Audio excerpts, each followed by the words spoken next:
नमस्कार, आप देख रहे हैं उत्तर प्रदेश टाइम्स और मैं हूं आपके साथ ज्योति यादव। आइए एक किस्सा सुनते हैं। किस्से लोकतंत्र के। जब देश में पहली बार लोकसभा के चुनाव हुए थे तो कैसे और किन परिस्थितियों में हुए थे।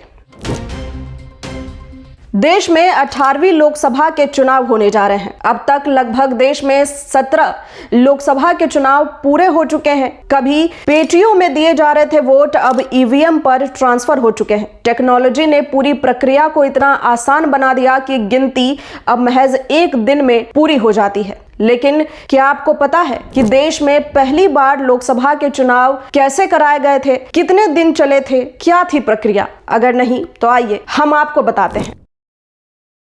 भारत को आज़ादी 15 अगस्त 1947 को मिली, लेकिन 26 जनवरी 1950 को संविधान लागू होते ही भारत गणतंत्र देश बन गया। ऐसे में करीब 1.5 साल बाद देश के पहले आम चुनाव कराने के 25 अक्टूबर 1951 में हिमाचल प्रदेश के चीनी में पहली बार वोट डाला गया। मतदान की यह प्रक्रिया 21 फरवरी 1952 तक चली। महीने के बाद देश में अलग अलग मुश्किलों के होते हुए भारत ने अपना आम चुनाव संपन्न कराया और दुनिया के लोकतांत्रिक देशों की कतार में आकर खड़ा हो गया।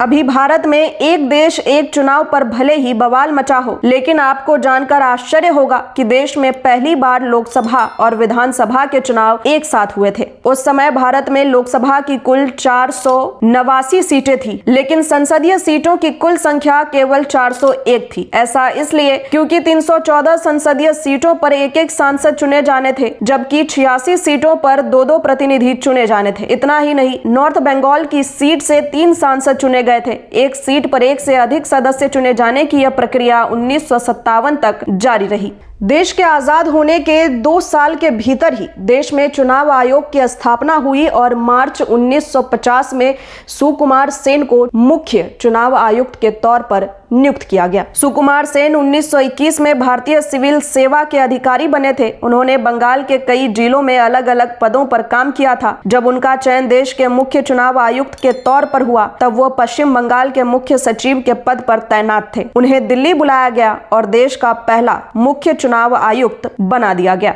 आज के इस एपिसोड में फिलहाल के लिए बस इतना ही। किससे लोकतंत्र का ये सीरीज आपको कैसा लग रहा है, कमेंट बॉक्स में हमें जरूर बताएं। इसी तरह की तमाम बड़ी खबरों के लिए आप बने रहे हमारे साथ और देखते रहें उत्तर प्रदेश टाइम्स। नमस्कार।